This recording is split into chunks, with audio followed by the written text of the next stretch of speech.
Hey guys, it's Gadi Schwartz, and tonight we've got liftoff for Crew 10. Ignition and go SpaceX, go NASA Crew 10. So will two NASA astronauts finally be brought back to Earth after working like 9 months of overtime on the International Space Station? It's sure looking like it, and what a ride home it'll be. Then check out this wild scene on an interstate in Texas. Winds nearing 100 miles an hour, flipping over tractor trailers. We've also got some new video showing the moment immigration agents arrested a pro-Palestinian student activist as the State Department works to revoke his green card over protests at Columbia University. And the president makes a visit to the Department of Justice.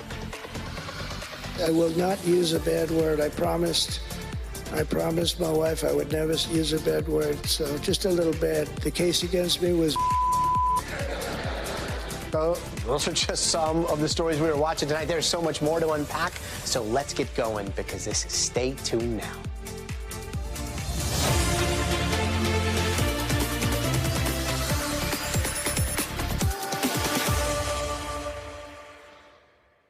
Oh, right before we came on the air tonight, 4 humans riding on top of 1.7 million pounds of thrust blasting off from the Kennedy Space Center, SpaceX's Crew 10, and the destination, the International Space Station. 3, 2, 1. Ignition and go SpaceX, go NASA Crew 10.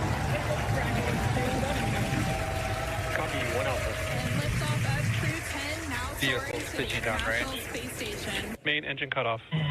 SpaceX Dragon, 2 Alpha. Station operation confirmed. Copy 2 Alpha.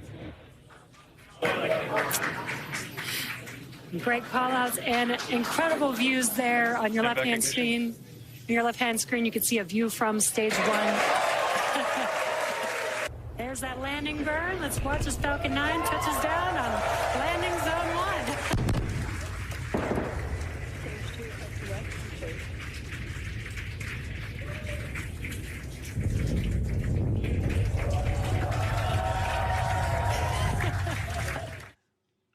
Another picture-perfect Falcon 9 sunset dismount. And with that, all eyes now turn to an astronaut swap out in the long-awaited ride home for Butch Wilmore, for Sonny Williams. Their mission was supposed to last only 10 days, but here we are, 280 days later, 282 days later and counting.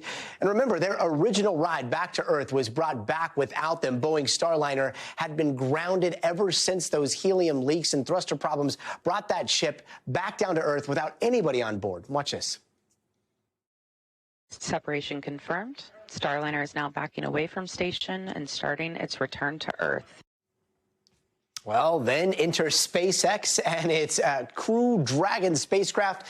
What was the first private spacecraft to take humans to space is now making another milestone in almost this daily cadence of launches from coast to coast. We're going to get into all of this as Crew 10 makes its way towards the International Space Station. But right now, Marissa Parra is going to lead us off from the Kennedy Space Station. I'm so jealous, Marissa. No hydraulic issues this time around. Like everything go off without a hitch? Gadi, it was a beautiful launch in every sense of the word. Of course, picturesque. We saw that beautiful sunset painting the sky as we saw, of course, that crew make its way to the International Space Station. But, of course, it was a clean launch. Everything went off as planned. We call that everything was looking nominal in those crucial moments leading up to liftoff. And, of course, so different from just a couple of days ago where, yes, the weather was beautiful and perfect. But then, of course, T-minus 43 minutes until liftoff on Wednesday is when we saw the clock pause and then stop because we had that issue with the hydraulic system. And so they needed more time to look at that. Apparently, it was a pocket of air to blame that they needed to flush out, essentially.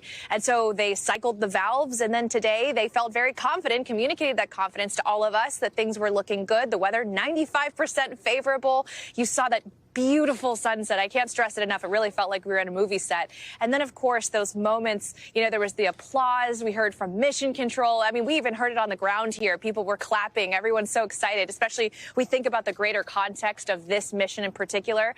And so a lot of really powerful words between Mission Control and then, of course, those NASA astronauts. Here's what we heard from our mission commander of this Crew 10 crew here, Ann McClain. Here's what she said. Spaceflight is tough, but humans are tougher.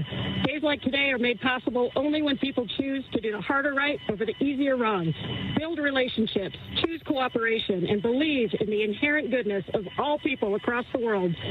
To my family and friends, without you, I would not be here.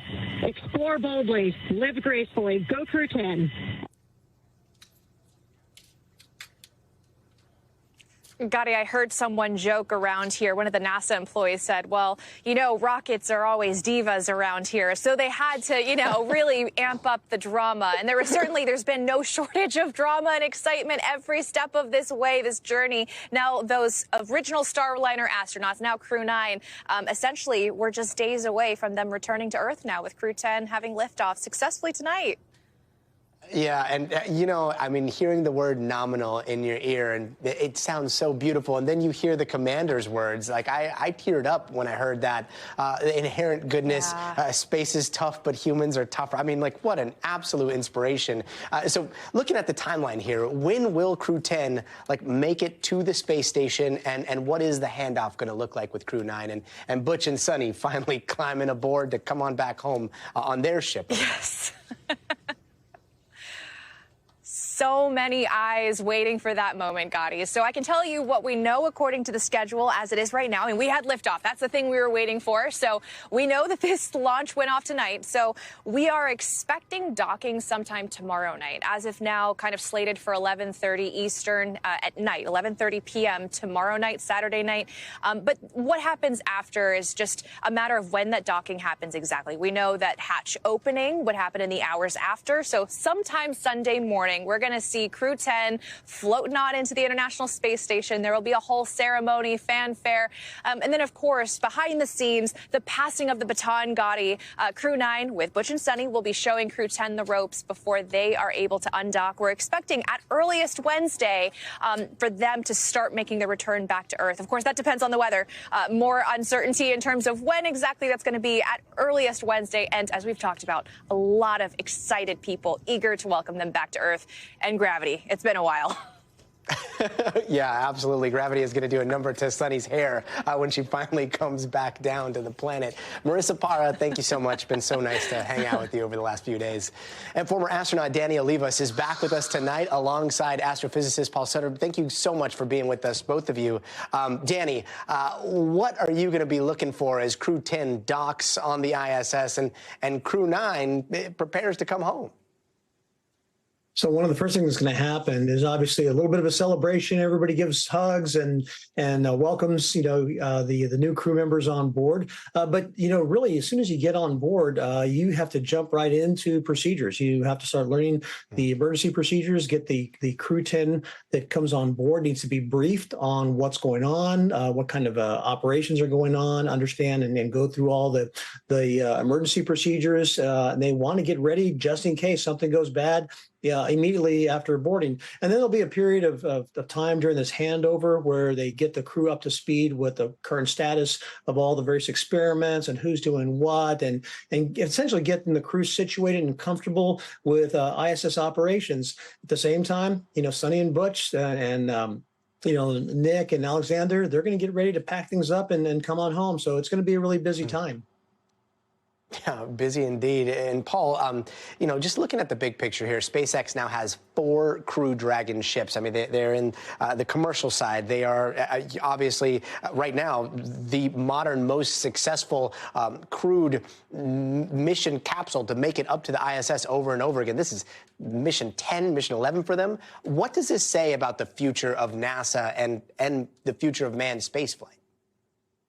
Absolutely. So this is very fascinating. This is a pivotal moment in the next few years when it comes to spaceflight and spaceflight operations, because we are pivoting from purely government-operated vehicles to a hybrid model where some components, like, for example, this rocket and capsule, are delivered by a private company under contract with NASA, but not designed in-house by NASA engineers. And this kind of public-private partnership is going to define the next era of space exploration. The next generation of orbiting space stations are probably going to be private space stations. Journeys to the moon or even Mars are probably going to be joint ventures between government and private industry. And this is fun. This is exciting. And Danny, at the same time, the ISS is getting ready to be decommissioned by 2030, possibly deorbited. Yesterday, I was talking to Mike Massimino about this. Like, is there any way that we could, I don't know, start a petition instead of deorbiting it, just to like push it off further into space so that when my daughter takes me up into space one day, I could visit it as like a museum? Is there any way that could happen in the future, or are the plans to decommission this like set in stone at this point? Well, so the previous administration, Senator Nelson, essentially had a mandate that we were not going to abandon a low Earth orbit before we had a viable space station. And so, here enters the CLD, commercial LEO destinations contract. And so there are a few companies that are vying for a commercially viable space station that'll be after space station, International Space Station is deorbited in 2030. The problem with space station, it's an expensive beast. And if you want to, partake in exploration missions like the Artemis missions or other types of things, those are going to cost a lot of money. So you have to decide where you're going to spend your NASA bucks. And if you have a commercial LEO destination, commercial space stations, that'll help defray some of the costs associated with, keeping astronauts trained in low Earth orbit and get them, doing science and experiments up there. But then it'll also provide an opportunity for the private sector. So those who have the funds and have the desire to fly, whether you're talking about companies, whether you're talking about billionaires, what have you, it will be a new and different time after ISS is deorbited in 2030. Yeah, you all put so much work into it. I'm just hoping that maybe it gets a nudge out instead of in, and then, I don't know, maybe like way down the road, we could see an HGTV like renovation of the International Space Station. Fingers crossed. Paul, it is wild to see like this almost daily cadence of space launches these days. This week was insane. Last week was insane. We had California, the SpaceX launch out of Vandenberg, SpaceX, the Punch missions. Talk to me about the cadence here, and is it just going to get busier from here on out? Yes, it is absolutely getting busier. We are launching more rockets in a month than we used to in the span of years. And this is a double-edged sword because it's opening up a lot of new opportunities, both in low Earth orbit and further exploration. Like, we have these mega constellations of communication satellites, and we have new missions like SpaceX, which is going to unveil the infrared universe to our eyes. But it's also putting a lot of stuff in orbit. We are polluting low Earth orbit. We are putting a lot of objects in there. It is harming ground-based astronomy. It is disturbing and interfering with images. There is a risk of satellite collisions, which can spread debris all across the low Earth orbit. And we need to carefully manage this to have the best of both worlds. Yeah, space is big, and yet we humans are very, very messy. Danny Olivas, Paul Sutter, thank you so much for being with us. What an incredible launch to watch today. And much more space coverage ahead tonight here on NBC News Now at 10:30. Catch the special report, Mission Space, Sonny Williams and Butch Wilmore's extended Starliner mission. Meanwhile, a massive storm system is making its way across the country, and it is proving to be disastrous and even deadly. Take a look at these scenes right here in Texas, where fierce winds and dust storms literally knocked over a bunch of 18-wheelers, causing pileups on the road. Here's another one that's going right there. In Oklahoma, those same winds caused homes to go up in flames, and severe weather threats continue through the weekend, with millions more people in this storm's path. NBC's Adrian Broadus has more. Tonight, hurricane-force winds fueling apocalyptic scenes across the South as the region braces for a potentially devastating tornado outbreak. Intense winds whipping across Texas. There goes another one. Tossing multiple semi-trucks on their sides in Amarillo. Gusts reaching over 80 miles per hour, kicking up a dangerous dust storm, visibility near zero, causing multiple crashes across the southern plains. The Texas Department of Public Safety reporting at least 3 fatal crashes. This ambulance crushed in a crash due to low visibility in Oklahoma. As those winds caused wildfires to explode in both states, some residents ordered to evacuate. If you notice the smoke really picking up, if you can clearly see the flames, you need to do the best thing for you and your family and get out immediately. That storm now moving east, 113 million, stretching from Minnesota down to the Gulf Coast, facing life-threatening storms heading into the weekend. The National Weather Service in St. Louis warning, quote, today may end up as one of the more prolific severe weather outbreaks in recent memory. Authorities bracing for the possibility of multiple tornadoes overnight, increasing the risk of danger. We want people to take things seriously every time, but we definitely have a heightened alert for today. The wind so strong, it's opening the lids of these dumpsters behind me, giving you an idea of how strong these gusts are. These winds are not near 70 miles an hour right now, but we're feeling the impact of just standing here and being kind of pushed to the side. With winds expected through the night, power outages are possible. So before you go to bed, definitely make sure your phones are charged. Make sure you have the capability of getting emergency alerts. What a wild day. Adrian joins us now from St. Louis, Missouri. Adrian, you saw those crazy images of like the cars piling up. I've never seen so many semi-trucks just flipping over one after another. When's the last time that whole area saw weather like this? You know, Gadi, it was something to see, and this is only the beginning. We checked with our climate team, and they say the last time northern Texas was under a fire threat like what we're seeing now was back in 2009. And yes, that wind was out of control, and that dust storm almost blinding as we saw there. Yeah, and meanwhile, we're also getting these reports of the possibility of like nighttime tornadoes, which are the most dangerous. Possibly in Missouri tonight, right? What's the situation like out there? Yeah, that's where we are. We are in St. Louis County, right in the bullseye of it. The sun has gone down. It's beginning to set, you could say here, but it's really hard to tell because of all the clouds. If you look behind me, you'll notice that it is dark now. We spoke with city leaders earlier today, and they are encouraging people to check their cell phone devices. If you have those emergency alerts turned off, you should turn them on. Also, if you have one of these, it's a weather radio. It's a good time to pull it out in case there is a power outage and you're unable to watch our news reports and other news reports to inform you and let you know what is going on, Gadi. Adrian brought us. Please be safe tonight out there. And over to Washington now, where another break from what we normally see U.S. presidents do happened. Today, President Trump walked into the Justice Department and declared that there's a new sheriff in town.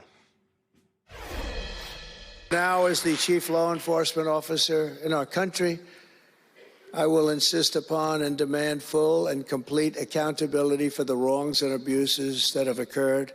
Our predecessors turned this Department of Justice into the Department of Injustice, but I stand before you today to declare that those days are over, and they are never going to come back. They're never coming back. And in that speech, he said those at the DOJ who went after him deserved to be punished for what he called the political weaponization of the Biden era. Then at another point in the speech, he went after some cable news networks. I believe that CNN and MSDNC, who literally write 97.6% bad about me, are political arms of the Democrat Party. And in my opinion, they're really corrupt and they're illegal. What they do is illegal. The words from the halls of justice today. Meanwhile, across the way at Capitol Hill, the government shutdown has been averted, with Republicans pushing a funding bill through that just went up until yesterday. And yesterday, it seemed like Democrats were very against it, but then Senate Minority Leader Chuck Schumer had a change of heart, which effectively ended any fight on the floor. So let's just say it's not going over too well with some of his colleagues. Has Senator Schumer, in your mind, acquiesced to Trump? That's a question that is best addressed by the Senate. Is it time for new leadership in the Senate? Next question. Senator Chuck Schumer is from your state. He clearly has a different view of this than you. He is not saying let's go back to the negotiating table. He's saying let's take this vote. So have you lost confidence in him, the fact that you guys see this so differently? Next question. And let's bring in NBC News White House correspondent Vaughn Hilliard to try to break some of this down. Vaughn, first to that speech over at the DOJ, it wasn't unhinged. It was an hour long, but it definitely was fiery. A lot of threats, a lot of talk. But does it look like we could see the DOJ start to take action on some of the words that Trump was saying? Right, Gadi, you're right. It was stark, and it was direct, and it was a clear intent of what the president wants the DOJ to accomplish in the months and years ahead that was spoken publicly and on camera within the halls of the Department of Justice. It's remarkable. It is not normal. Typically, the President of the United States keeps distance from the Department of Justice, and let alone you do not see a president typically deliver such a overtly political message or an effective call for prosecution of a wide array of individuals. In that sound you played, he was targeting the media, suggesting they were effectively a part of a conspiracy to improperly influence judges, again, without any actual evidence or specific allegations. And then he called for those involved in the 2020 election, which he still claims falsely that was rigged, that they should go to jail. And this, for the President of the United States, I think was a clear message to the prosecutors who are still at the DOJ and their staffs that he wants investigations and prosecutions of related to events of the past. And I think it was his message there that was very specific. It's going to be legendary, and it will be legendary for those who expose it. And for so long, we've had at least talk of the idea of separation of powers between the DOJ and the White House. Are there any lines of separation going forward? I mean, looking 4 years down the road, 8 years down the road, is this the new playbook now for whoever comes into power? Right. I think Donald Trump, I think, is a unique political figure. But at the same time, Gadi, he is justifying this sort of overt call for the Department of Justice to seek these prosecutions because he claims that Joe Biden, when he was president, directed the Department of Justice and Merrick Garland to go and prosecute him. Of course, there ended up being 2 criminal indictments related to the events around January 6th in the 2020 election, and then the classified documents indictment. But there is no evidence that has been presented that in any way President Biden directed the Attorney General or DOJ prosecutors to investigate Donald Trump and go forward with those indictments. And so he is making that claim, yet also using that to justify the pretext for these investigations that he says he wants to take place from his Department of Justice. Yeah, quite the pretext there. Meanwhile, a big win for Republicans over on Capitol Hill. I mean, Trump even giving Schumer a shout out. Do you think that we're going to see a whole lot of infighting on the left, some fallout after what happened, after basically a lack of a fight there? Right. We've heard from a lot of Democratic senators, but also prominent Democratic House members, including Alexandria Ocasio-Cortez, who have called out Chuck Schumer, and those Democrats that voted with Republicans to keep the government open. Of course, the big argument here was that Republicans, they needed 60 votes, and there's not 60 Republicans. And so they had to get at least 8 Democrats on board, and they did that. But Chuck Schumer, for months, everybody knew that the deadline for the government spending spending was going to be today. And for months, Chuck Schumer had said that they were opposed to joining Republicans. And that only changed in the last 24 hours, which left a great many Democrats saying that they missed an opportunity to send a clear-cut message to the American people of what side they were on in this battle. Gadi? So for now, at least in that little teeny tiny space, crisis averted. For now, for at least a couple more months. Von Hilliard, thank you.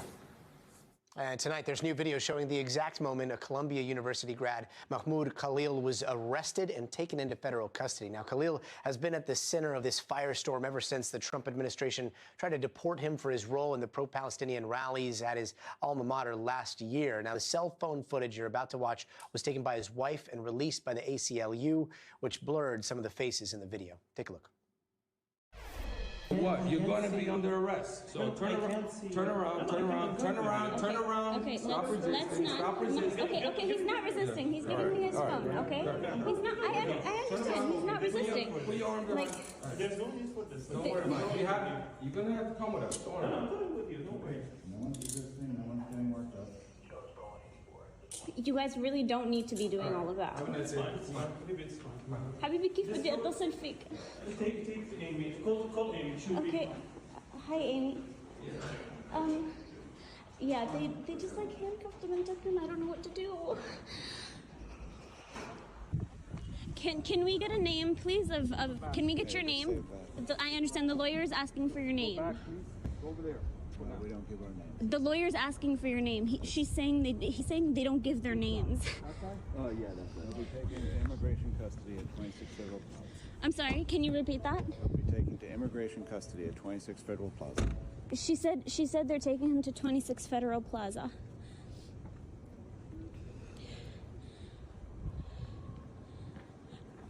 Can you please specify what agency is taking him, please? Excuse me. They're not talking to me. I don't know. I don't know. Excuse me. The lawyer would like to speak to somebody. Oh my God, they're literally like running away from me.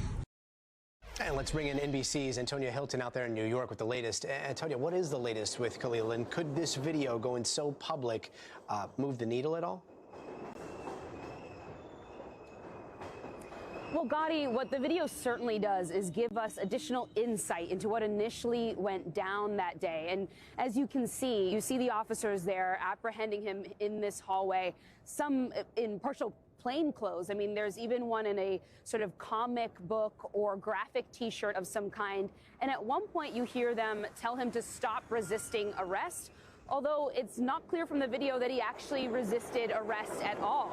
So certainly his legal team is going to use this video and the dynamic you see there as part of their argument as they continue to fight on multiple fronts here, Gadi. I mean, of course, they're locked into this battle with the Trump administration over the jurisdiction of this case as his team tries to get him from Louisiana back to New York, and the Trump administration wants him handled either in Louisiana or in New Jersey. But then he's also suing Columbia University along with a number of other students, alleging that they shared student disciplinary information, thousands of students' information, with Congress without their knowledge, Gadi. And so this is going to be a fight that continues on multiple fronts for weeks to come. Interesting. So Khalil is suing Columbia. We know a second Columbia student has been arrested, and now the Trump administration has sent like a list of demands to Columbia too, right, to restore its funding there. What can you tell us about that?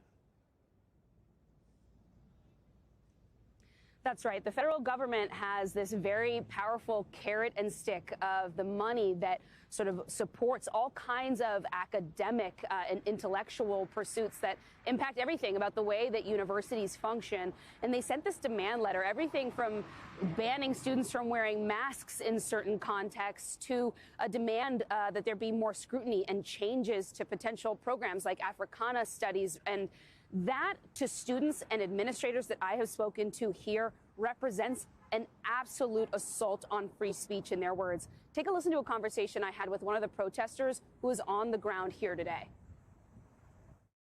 The end of free speech. I mean, it's the McCarthy era 10 times over. Stop making scapegoats of anyone who doesn't believe in what you're doing, and using this notion of anti-Semitism to actually divide everyone.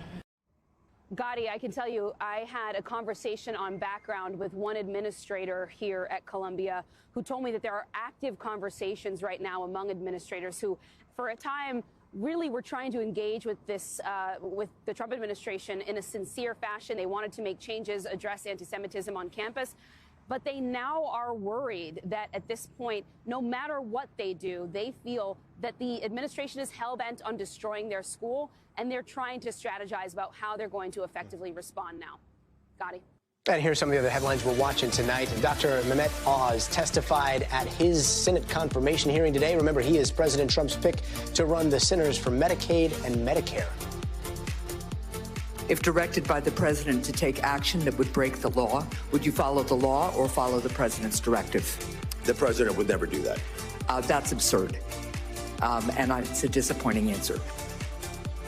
Dr. Oz also faces some tough questions from senators over potential cuts to Medicaid as the GOP works to slash the size of the government. And Sean Diddy Combs is pleading not guilty in allegations against him. Combs was arrested today on that indictment alleging he forced an employee to work long hours, along with threats to punish those related to his alleged sex trafficking scheme. A New York trial is scheduled for May on the federal charges. Diddy has denied all allegations against him. And Adnan Syed's sentence has been officially reduced. A Baltimore judge changed his sentence today after ruling he shouldn't serve any more prison time. Syed is now counted for time served and on probation. Remember, he was sentenced to life in prison in 2000 for killing his then girlfriend. And former Wyoming Senator Alan Simpson has died. He passed away earlier today after struggling to recover from a broken hip. The Republican was best known for rallying the GOP around Ronald Reagan's agenda. He served 3 terms up to the late 90s. He was 93 years old. And don't go anywhere. We are just getting started. Still ahead, car windows smashed as a woman pleads for answers, how ICE officials are defending this arrest caught on camera. But first, Wendy Williams fires back. Who the famed talk show host says needs to, quote, get off her neck. We'll be right back.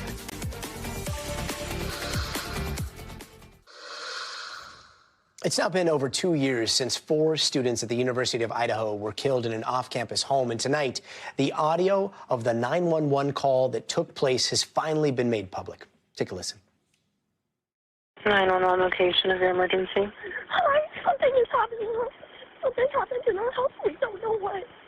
One of the roommates is passed out, and she was drunk last night and she's not waking up.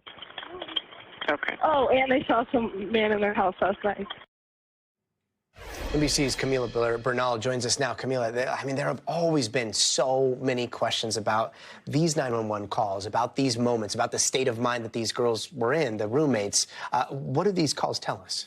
It tells us that they were frantic. I mean, you can clearly see that they're scared. They are breathing on the phone. You hear them crying. This really is a moving phone call for anyone that's been following this case and really listening to this audio. It's about 4 minutes long, and I do want to mention that the transcript, or part of that transcript, was made public a week ago. We're finally getting to actually hear it today, and I want you to listen to some of the exchange between one of those students and dispatch. What is going on currently? Is someone passed out right now? I don't really know, but pretty much at 4 a.m. Okay, I need to know what's going on right now if someone is passed out. Can you find that out? Yeah, I'll come. Come on, Bethany, you gotta go check. She's passed out. What's wrong? She's not waking up. Yeah, so here's the thing. There are 2 other students that lived in the house at the time of the killings. And there are text messages that were made public between these students that lived there. And basically what they were saying is that there was a man in that house, a masked man. And you see it in the text messages. You hear it in the audio as she's trying to describe something happened at 4 in the morning. This was 4 in the morning when the text messages went out. But they didn't call 911 until 11:55. So that's hours later. You know, the internet, of course, is pointing fingers. The family of one of the victims, Kaylee Gonzalez, her family speaking out and saying this is not a time to be pointing fingers, because they say even if you called earlier, the outcome would have been the same. They want the finger to be pointed at Brian Koberger, and of course they're saying they want justice. Yeah, and just so difficult to imagine, you know, the 911 dispatcher saying go check, and just the gruesome scene inside. Where does the Bryan Kohberger case stand at this point? Yeah, so we'll get a little bit in the weeds here. There are motions that are being filed from both the prosecution and the defense. They want some of that evidence essentially to not be admitted in the trial. We're talking about the call, the text message, and a few other things. That hearing for those motions is April 9th, but the actual trial begins August 11th. We'll have jury selection in July. Of course, we're all going to be following this case, and it is going to take a while for this trial essentially to take place and to be over. It won't be a fast or easy trial in any sense of the word. Yeah, Camila, thank you so much for joining us.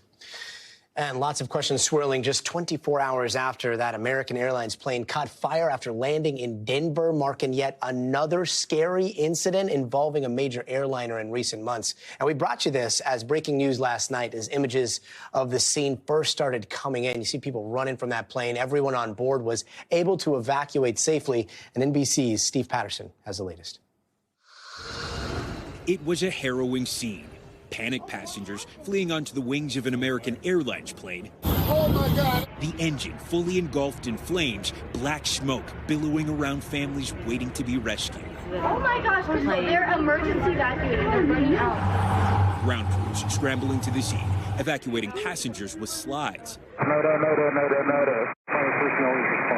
The Boeing 737-800 departed from Colorado Springs just before 5 p.m. Thursday, quickly diverting to Denver after the FAA says the crew reported engine vibrations. It was a loud thud and a lot of vibration shortly after takeoff. And then Ingrid and Frank Hibbets were on board with their two daughters, split up on different ends of the plane. They recalled the moment the engine caught fire while taxiing and their terror inside as smoke filled the cabin. At first, I thought, I hope they can extinguish this fire, and I hope I get out of this plane in time, and I hope the plane doesn't blow up. American Airlines says the 172 passengers and 6 crew were safely deplaned.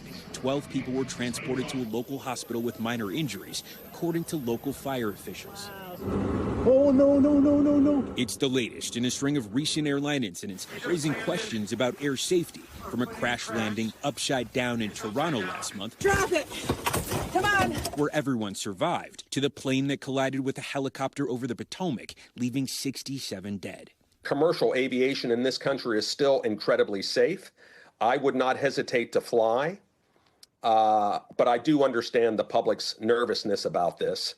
But I must tell you that there's the good news story about this Denver event is that the system worked. Tonight, everyone on board, thankful to be back on solid ground and reunited. As soon as we all were together in the terminal, yeah, great big hug, because it was quite the relief. And local fire officials confirming to us that all 12 people who were injured have now been treated and released from the hospital. That's good news. American Airlines also praising the protocols followed by the crew on board for safely landing the plane. Meanwhile, the FAA and TSB both investigating. Back to you. What a close call. Steve Patterson, thank you. And there's some video that's causing a little bit of controversy on the internet right now, showing ICE agents making a dramatic arrest in Spokane, Washington.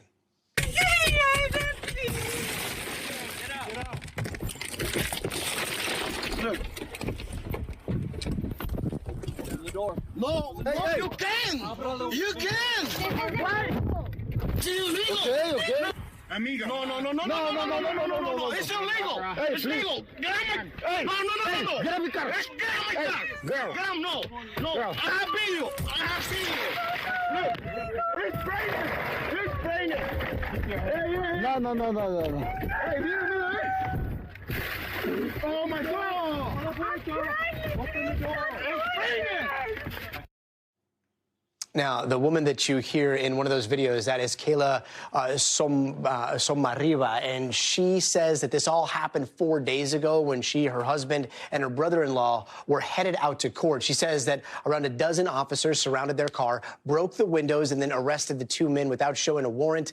ICE says those men were citizens of Nicaragua, and they were suspected gang members. Our friend David Noriega joins us right now in the studio. David, I know we've heard from both ICE and the woman here. Are their stories different? Are they similar? Well, so look, what ICE is saying is that they basically knew who at least one of the people in the car was, that this was a person who they had tried to place a detainer on when they were in the custody of the local sheriff's department.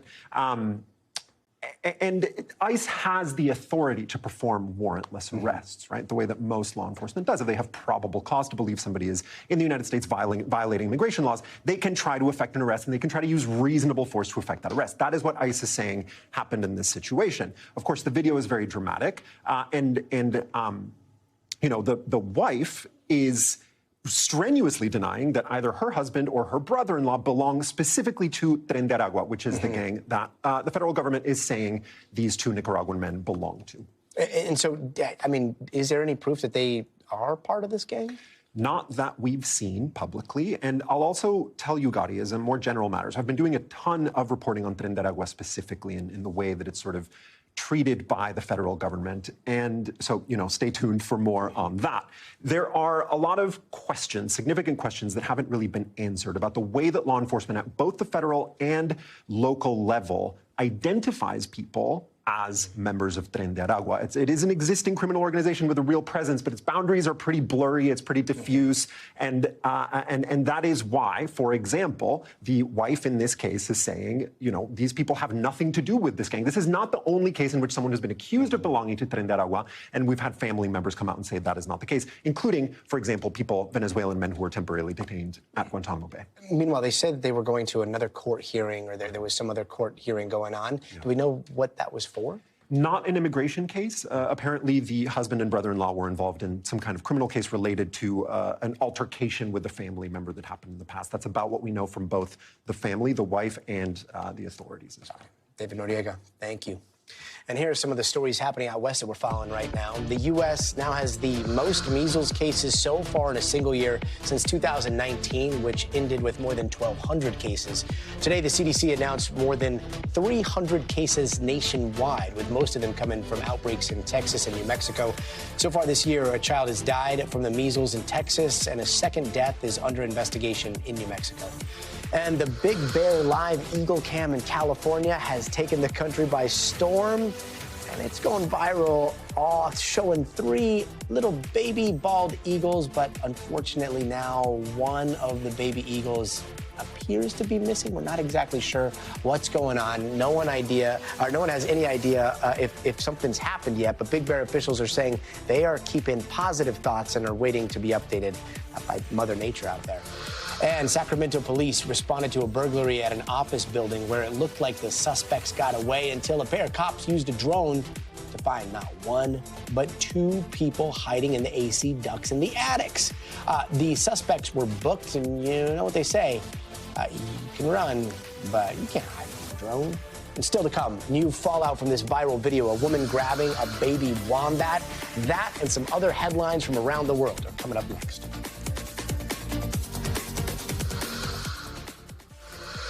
Hey, welcome back. Let's take a quick look around the world. The American influencer who recorded herself snatching a wombat from its mom is leaving Australia. Now, it seemed like the entire country, the entire continent down there was outraged, with some calling for her to be deported. But even though she left voluntarily, Australian officials are still going to review her visa to see if any immigration laws have been broken. And the former president of the Philippines, Rodrigo Duterte, made his first court appearance at The Hague today. He's been charged with crimes against humanity for killing thousands of people during a drug crackdown while president. His trial is not expected to start until early next year. And Mark Carney has been sworn in as the new Prime Minister of Canada today. This is the first time that Carney has held elected office, and he has taken charge at a time when Canada's relationship with its closest ally has been thrown into chaos over tariffs and a bunch of other stuff. And it is the beginning of spring, which means Hindus across India and a lot of other parts of the world are celebrating the Festival of Colors, or Holi, and it is a good time to let go of any negative energy and lean toward the positive. And before we go, it is time for the future of everything.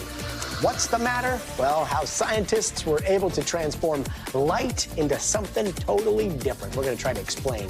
Plus, the healing power of music. Some sweet sounds have been brought back to a community that's been ravaged by the Eaton wildfire.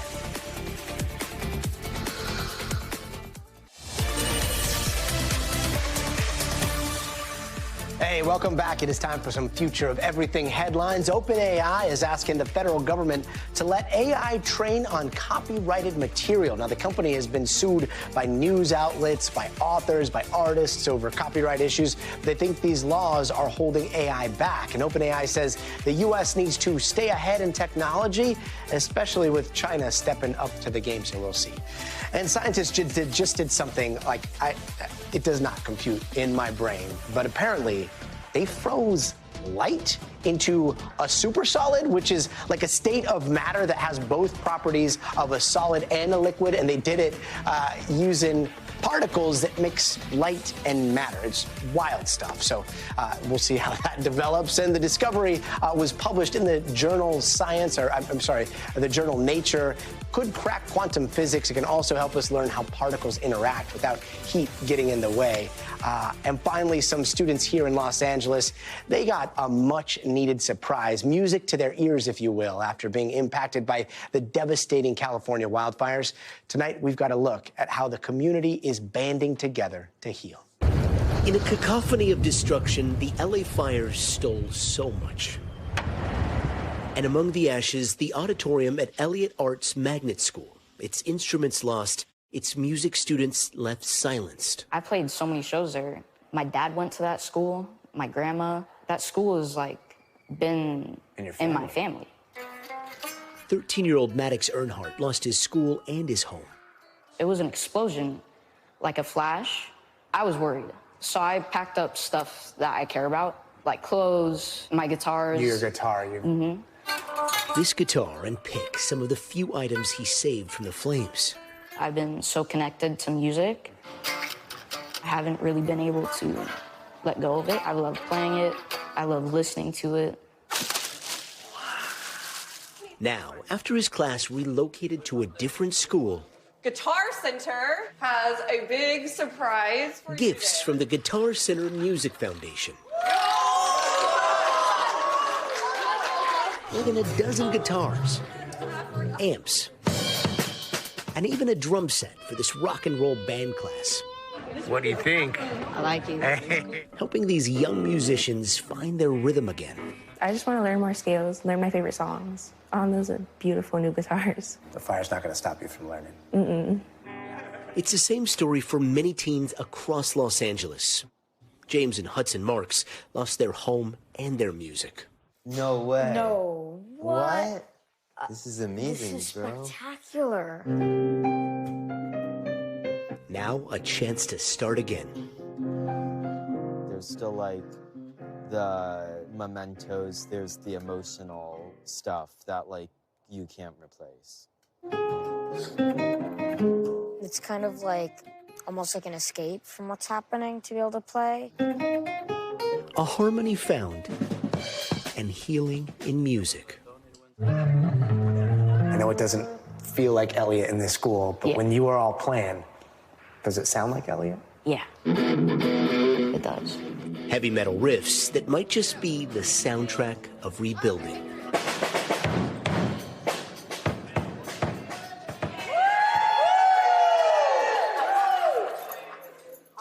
How about that? And Maddox, man, you're going to be seeing him in the future. That does it for us tonight. I'm Gadi Schwartz. We'll see you here Monday, but until then, stay tuned now.